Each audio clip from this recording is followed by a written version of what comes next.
Oui, mais là, il n'a pas compris que c'est entre la France et l'Afrique, c'est pas France-Afrique. Il n'a pas compris la vraie volonté de souveraineté de l'Afrique et des Africains dans une nouvelle période historique. Il n'a pas saisi ça. Personne, je ne sais pas pourquoi, personne lui a fait comprendre que c'était plus possible, cette relation entre la France et l'Afrique. Il a vraiment fallu ces grands bouleversements qu'on voit aujourd'hui aux États-Unis, en Chine, partout, alors qu'on aurait pu très rapidement voir l'arrivée des Chinois.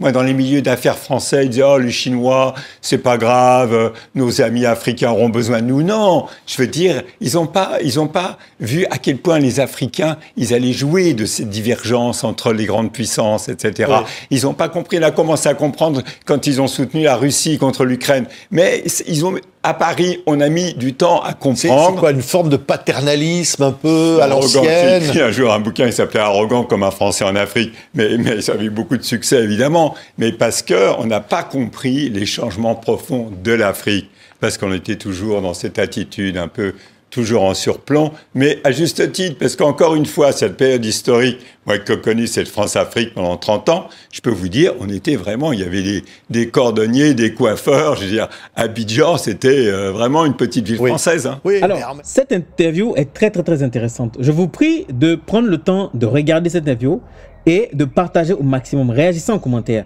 Le monsieur qu'on a interviewé dans cette vidéo est Antoine Glaser. Je pense que ceux qui s'informent sur l'actualité africaine et sur les ouvrages africains, ce monsieur est une référence. Alors, il est l'auteur de plusieurs ouvrages sur l'Afrique. Il intervient en tant que spécialiste de la France-Afrique dans les émissions telles que C'est dans l'air et est fréquemment interviewé ou cité par de nombreux médias internationaux. Donc, du coup, j'ai trouvé intéressant, c'est pour ça que je partage ça avec vous. Comme d'habitude, on va réagir à la vidéo et sans plus tarder, on commence maintenant.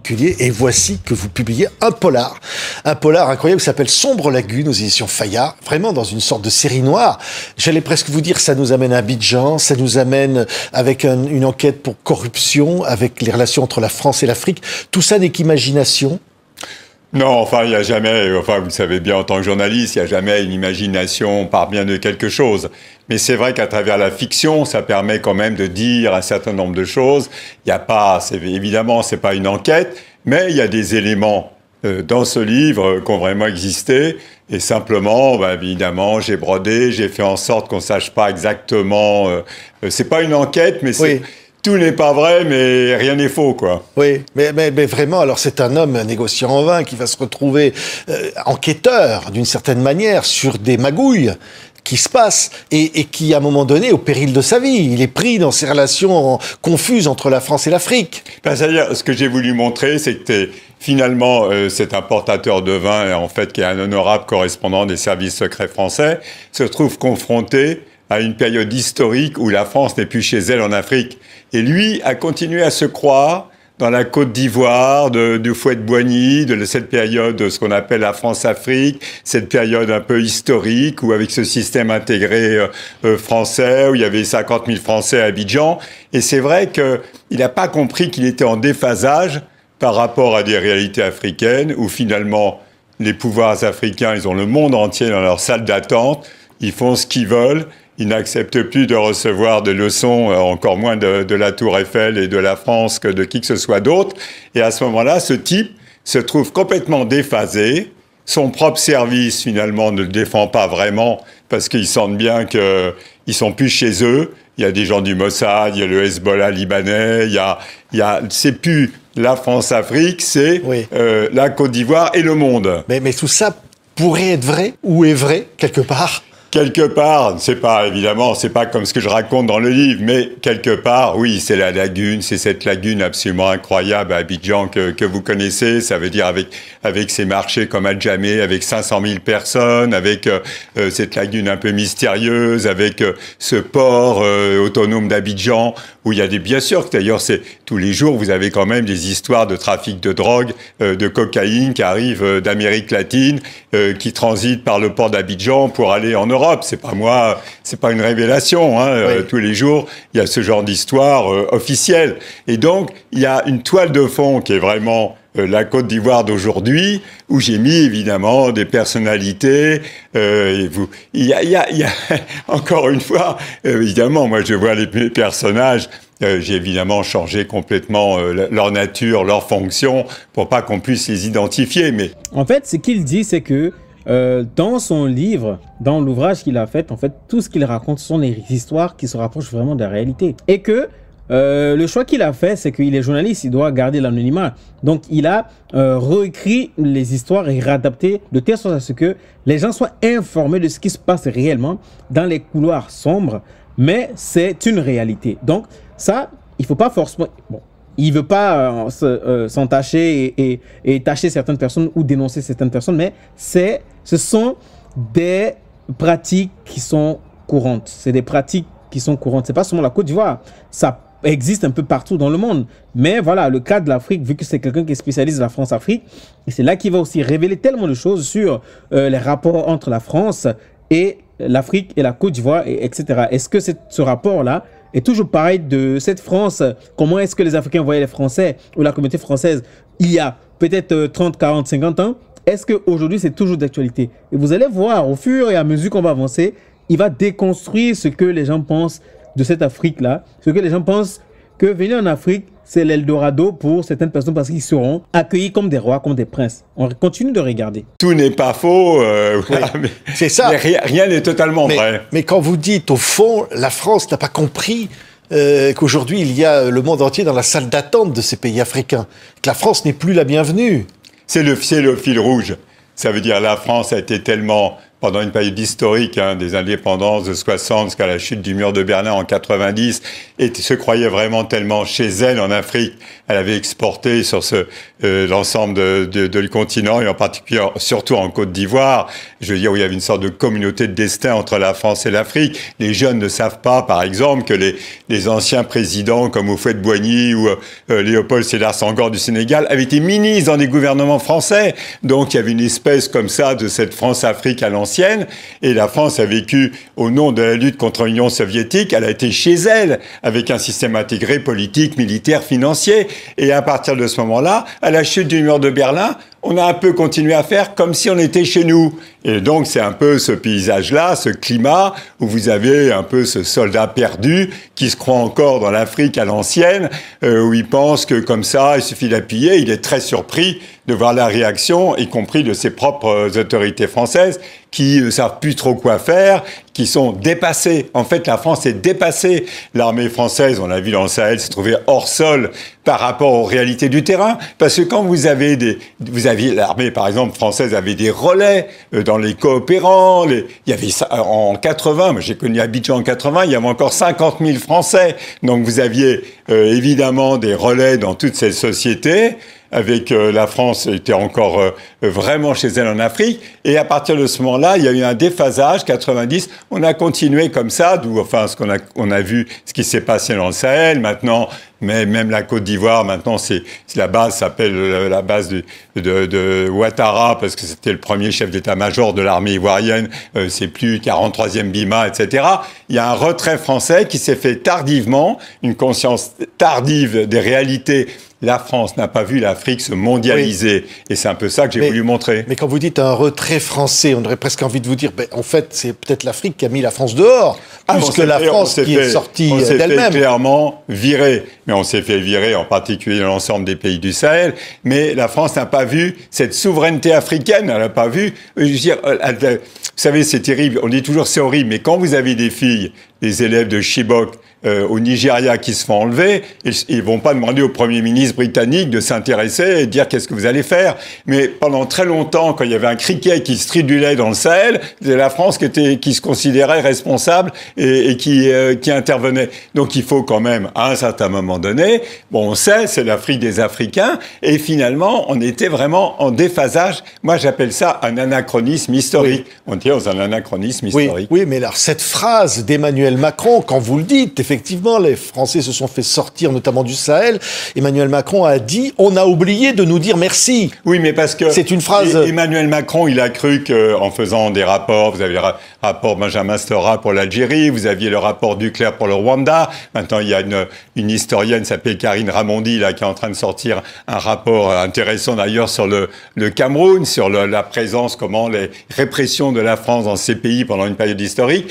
Et Emmanuel Macron a cru qu'en tirant l'ardoise magique sur cette période, en faisant 3-4 rapports, on allait passer à autre chose. Mais pas du tout. Je veux dire, les jeunes Africains, sans compter les diasporas, la France a par exemple des très mauvais rapports avec le Mali, mais vous avez 300 à 400 000 Maliens en France. Donc vous avez un type de rapport qui sont les populations, les gens, l'Afrique des Africains, mais aussi ce brassage. Et puis vous avez le président français qui pensait qu'on pouvait comme ça tirer l'ardoise magique sur toutes ces périodes historiques. Encore une fois, il ne faut pas voir ça sur le plan idéologique, il faut le voir ça sur le plan historique. C'est ça. J'aimerais intervenir à ce niveau parce que il a dit tellement de choses que j'approuve, que je trouve que c'est vraiment simple à comprendre, mais certaines personnes peut-être ne le comprendront pas. Vous savez, les élites françaises, moi je vais parler comme ça parce que le peuple français même subit cette politique-là de ces élites françaises. Les élites françaises ont cru que l'Afrique d'il y a 60 ans et cette même Afrique d'aujourd'hui. Non. Si les gens se rappellent dans l'histoire, Sékou Touré avait dit dans l'une des interviews, je ne sais pas par un média français ou un média national, qu'aujourd'hui, les Africains sont en train d'envoyer leurs enfants pour aller étudier avec vos enfants en Occident. Demain, ce sont les mêmes qui viendront diriger nos pays. Et ça va être très difficile parce que ils auront les mêmes compétences et les mêmes qualités, et voire même plus que vous. Donc, ceux qui vont venir aussi diriger votre France, ce sera les mêmes qui ont fait les bancs avec ces mêmes personnes-là. Donc, ça sera deux poids d'égal à égal. Donc, personne ne va accepter de faire marcher sur les pieds. Aujourd'hui, la France n'a pas encore compris cela. Les élites pensent que c'est comme toujours, comme quand De Gaulle venait en France et tout le monde sortait pour l'accueillir avec les danses, etc. Ce n'est plus comme ça. Aujourd'hui, les Africains ont compris que s'il nous faut nous développer et être indépendants, mais réellement indépendants, il nous faut vraiment prendre la responsabilité de tout ce que nous devons faire. Nous devons être responsables, mais vraiment responsables de toutes nos activités. Et ça commence par nous détacher de tout ce qui est les accords coloniaux, la manière dont les choses se faisaient. On savait, on a compris que c'était dans le désavantage du peuple africain. Et c'est normal, et c'est ça. C'est ce qu'il dit. Emmanuel Macron, aujourd'hui, quand il s'exprime de façon arrogante, c'est ça qui fait le problème. De façon arrogante et toujours vouloir être celui qui pense connaître et donner des leçons aux Africains. Les Africains ont compris que non. Aujourd'hui, si on accepte encore et encore, la situation ne changera pas. Et c'est ça. Ils n'ont pas compris l'Afrique d'aujourd'hui. Ils pensent que l'Afrique d'aujourd'hui est celle qu'il y avait il y a 60 ans. Ce n'est pas le cas. Donc, ils n'ont qu'à revoir le manière de fonctionner, le manière de s'exprimer, le manière de voir l'Africain, le manière de voir le continent africain et les décisions des présidents africains. C'est ça. La France a cru qu'elle était trop longtemps chez elle en Afrique. Oui. Et c'était parce que on a vraiment créé une communauté de destin entre la France et l'Afrique. On s'intéressait moins à l'Afrique des Africains qu'à nos propres constitutions, on a envoyé dans ces pays toute notre administration, etc. Donc, je veux dire, on était dans une période historique, on n'a pas vu la fin du film. Mais quand, ça a été le cas, hein, la réaction notamment au Burkina, des autorités du Burkina, qui ont dit, mais c'est insultant ce qu'a dit Emmanuel Macron. Au fond, non, la France n'a pas à recevoir de merci pour ce qu'elle a fait, envoyer des hommes en Afrique, essayer de protéger les Africains. Surtout quand Emmanuel Macron amenait les présidents africains devant la tombe à peau des soldats français qui étaient morts, effectivement, il disait, pour sauver la vie il pensait aux familles, bien sûr, des Français, ce qui est tout à fait normal. Mais les Africains, ils ont perdu aussi des milliers de soldats et ils n'ont pas compris. Ça veut dire, dans ce rapport de ce jeune président qui pensait qu'il allait, c'était la nouveauté, etc. Mais il avait un rapport à l'Afrique qui était quand même toujours paternaliste, c'est bien évident, puis non sans une certaine arrogance. Quand il était en bras de chemise à l'Élysée, il avait des cartes du Sahel derrière son dos, puis il montrait ce qu'il fallait faire de ci, de là. C'est aussi toujours en surplomb par rapport à des souverains africains. Les Africains, c'est leur problème, qu'ils se débrouillent quelque part. Alors ça paraît un peu hard, mais c'est leur problème. Oui, mais au fond, finalement, quand la France disait on va faire un rapport gagnant-gagnant avec l'Afrique, la France-Afrique, c'est fini. Mais parce que c'était pas vrai. Emmanuel Macron, il rêvait, ils vont faire un sommet, le prochain sommet franco-africain, ça sera on dit Afrique-France d'ailleurs, ça sera au Kenya. Mais comme si les Anglais attendaient, je veux dire, les Chinois, ils sont maintenant quasiment à 20% de part de marché sur l'Afrique. La France, elle dégringole. Mais est-ce qui est normal? On n'est plus dans la période. Pendant une période, il y a une rente politique dans les pays comme la Côte d'Ivoire. La France a contrôlé les marchés à 50-60%. Maintenant, c'est fini, mais on n'a pas vu ça comme ça. Et on ne voit pas que pour la jeunesse africaine, que vous avez vu que sans virer, comme ça s'est fait dans le Sahel, vraiment avec Manu Militari, quasiment l'armée française, un pays comme le Sénégal, eh ben, ils ont leur souveraineté, ils négocient. Et je vais vous même dire, nos propres alliés européens, moi, avant, par exemple, en tant que journaliste, je les voyais jamais sur Paris. Maintenant, vous avez les Allemands, tous les Européens qui, avant, finalement, étaient en vol de canard derrière la France pour toute leur diplomatie d'influence de la France. C'est fini. Chacun est en bilatéral, à sa propre politique. On parle toujours de la France, etc. Mais les Émirats Arabes Unis, qui sont maintenant, pendant qu'on se faisait virer du Tchad, ils sont maintenant au Tchad. Ils seront demain en Centrafrique.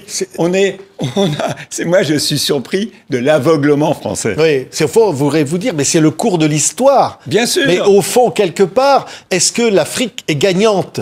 Ah ben, c'est leur problème. Alors, l'Afrique gagnante...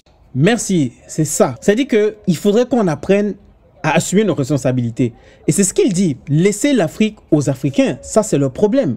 Et quand on lui pose la question de savoir est-ce que l'Afrique est gagnante, ben, ça c'est leur problème. Si l'Afrique gagne, si l'Afrique perd, c'est la politique des Africains. Laisser les Africains eux-mêmes faire leur propre politique. Ce qui nous arrange, on va le faire. C'est pas tous les partenariats qui ont bénéficié aux pays occidentaux. C'est pas tous les contrats qui ont été signés avec d'autres partenaires diplomatiques qui ont été bénéfiques à certains pays. Mais ça, on n'en parle pas. Pourquoi l'Afrique, quand elle décide de vouloir être elle-même responsable, être dépendante d'elle-même, ses propres ressources, ça devient problématique. Pourquoi? C'est parce qu'il y a intérêt quelque part de pouvoir continuer à garder les gens comme ils sont et de continuer à venir et faire comprendre aux gens que nous sommes les sauveurs et vous êtes des gens qui bénéficient de notre aide. Non, l'Africain ne veut plus ça. C'est pour ça que ça dérange. Laissez. Maintenant qu'on n'a plus besoin de vous, allez vous occuper de vos propres affaires. Maintenant, ça dérange les gens. Non, les Africains vont assumer. On est prêt à assumer. Justement, si on dit par exemple, oui, les Chinois, etc., bien évidemment, l'Afrique redevient totalement géostratégique. Quand vous voyez le président congolais Félix Tshisekedi, finalement, qui dit qu'il veut faire comme le président Zelensky, qui offre à Trump ses matières premières parce qu'il a des problèmes avec le Rwanda voisin, vous voyez que maintenant, c'est vraiment, c'est quasiment le Far West. Ça veut dire chacun maintenant, selon ses propres intérêts, va appeler telle ou telle grande puissance. Il n'y a plus les Nations Unies, maintenant on a l'impression n'existe plus. La France, la voix de la France maintenant pèse de moins en moins. Donc je veux dire, on n'a pas vu ce changement. On s'est retrouvé vraiment à poil en Afrique parce que on était dans un anachronisme historique. Et le problème, c'est leur problème maintenant aux Africains de se débrouiller, de gérer. Et s'ils veulent faire la révolution chez eux, c'est leur problème. C'est pas nous qui allons dire, lui il est bien, lui il est mal, faites ci, faites ça. Mais qu'est-ce qui va rester de cette relation? Je pense à la francophonie, par exemple. Les 3 pays du Sahel ont quitté l'Organisation internationale de la francophonie. On voit qu'au-delà même du retrait de la France, il y a une certaine nervosité, on va dire une certaine rancœur même contre la France. Je pense que quand on parle de la francophonie, l'OIF a toujours été un organisme politique. Je veux dire, Emmanuel Macron avait choisi Louis Mushikiwabo, la secrétaire générale de la francophonie. C'était plus pour les questions de politique, de rapprochement entre la France et le Rwanda, etc. Même du temps c'était l'ancien ministre Roland Dumas qui racontait qu'ils avaient choisi Boutros-Ghali parce qu'il résistait aux Américains et Chirac l'avait choisi pour cette raison-là. Donc ça a toujours été... Ouais, ce qu'il vient de dire, c'est que la France choisit toujours celui qui va servir ses intérêts. Peu importe, que ce soit un Français ou un non-Français, c'est toujours pour servir les intérêts des Français. C'est comme ça que nous devons aussi décider de faire les choses. Nous utilisons les personnes qui servent nos intérêts. Nous utilisons des gens qui vont mener des actions pour servir les intérêts des autres. Pourquoi aujourd'hui ça dérange? Pourquoi aujourd'hui ça ne plaît pas à ceux qui se gavaient? C'est-à-dire que ceux qui avaient la primeur de tous les avantages qu'offrait le partenariat avec les Africains. Et c'est eux qui dirigeaient le partenariat, c'est eux qui décidaient des accords. On subissait. Nos dirigeants ont subi Ils n'ont pas su être forts à ce niveau. On leur a imposé de force, je pense, et ils étaient obligés de signer. Et c'est comme ça.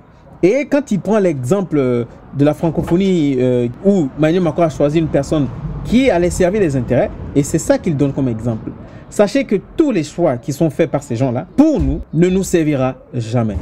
C'est nous qui devons être responsables de faire les choix des personnes qui vont être à la tête pour servir nos intérêts. Politique. Mais je pense que compte tenu aussi du brassage qu'il y a entre la France et l'Afrique, il faut laisser les choses retomber. Il n'y a pas de rupture réellement entre les Français et les Africains. Il n'y a pas de rupture, non, malgré tout ça. Il n'y a pas vraiment de rupture. Il y a une rupture par rapport à la politique de la France en Afrique. Mais entre Français et Africains, franchement, c'est pas possible la rupture. Il y a trop de liens, il y a trop de Donc ça peut se reconstruire, mais ça peut se rebâtir. Ça va se reconstruire. Il faut laisser les choses se reposer 10 ans, 20 ans, j'en sais rien. Je sais pas combien de temps, je peux pas vous dire actuellement. Mais c'est bien évidemment que les choses vont pas comme ça, se rompre comme ça. Vous avez des ruptures diplomatiques, des ruptures au niveau politique, mais pas du tout au niveau des populations, au niveau social, etc. Oui, tout ça va revenir à sa façon avec diaspora extrêmement importante et tout. Tout ça, les liens qui sont tissés sur le plan humain vont subsister, bien évidemment. Et pourtant, venant d'un président, Emmanuel Macron, qui a vanté la part africaine de la France, il est allé très loin sur ce chemin de cette communauté d'intérêts, de cette communauté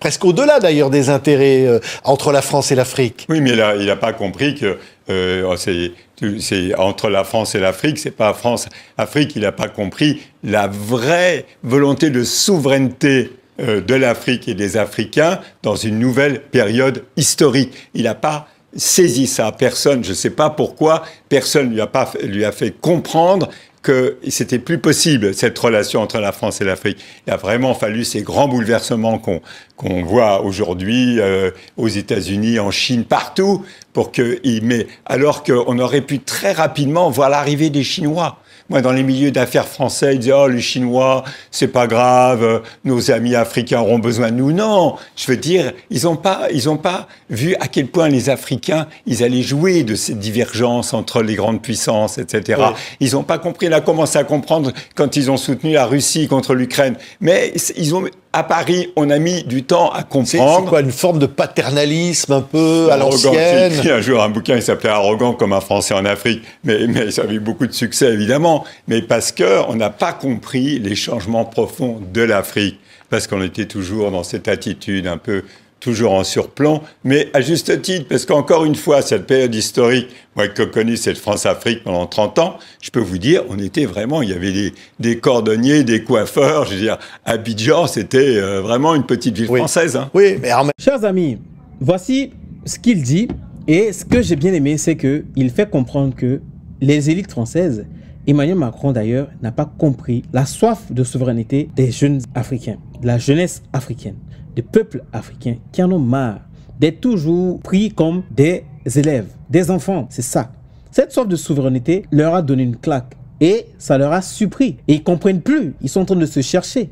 On ne peut pas perdre ce partenariat stratégique, surtout économique, surtout financier, parce que ce que la France gagne au travers de l'Afrique, les visas, les mines, n'en parlons pas. Beaucoup d'entreprises françaises qui se font leur chiffre d'affaires, qui explosent, qui multiplient fois 10, fois 100 leur chiffre d'affaires en Afrique, n'en parlons pas. Donc, tous ces intérêts sont menacés. C'est pour ça qu'aujourd'hui, ils ont dit, et leur général Lecointre a dit qu'il faudrait recoloniser l'Afrique. On est là, on verra si cela va se faire avec cette nouvelle génération déterminée par... Chers amis, dites-moi ce que vous pensez de cette intervention de ce journaliste Antoine Glaser, de ses propos, de son analyse. Est-ce que vous êtes d'accord avec tout ce qu'il a dit? Et si vous avez des choses à ajouter, n'hésitez pas à le faire savoir en commentaire. Ça me fera énormément plaisir de le savoir. Moi, c'est Larry Yaman. Sur ma chaîne, je traite des sujets d'actualité, de géopolitique et d'histoire. Si ce sont des sujets qui vous parlent et qui vous passionnent, abonnez-vous, activez la cloche de notification, faites-le savoir. Si vous n'êtes d'accord ou pas, faites-le savoir. Vous êtes libre de vous exprimer et surtout dans le respect, sans injure, sans grossièreté. Merci, on se dit à la prochaine vidéo.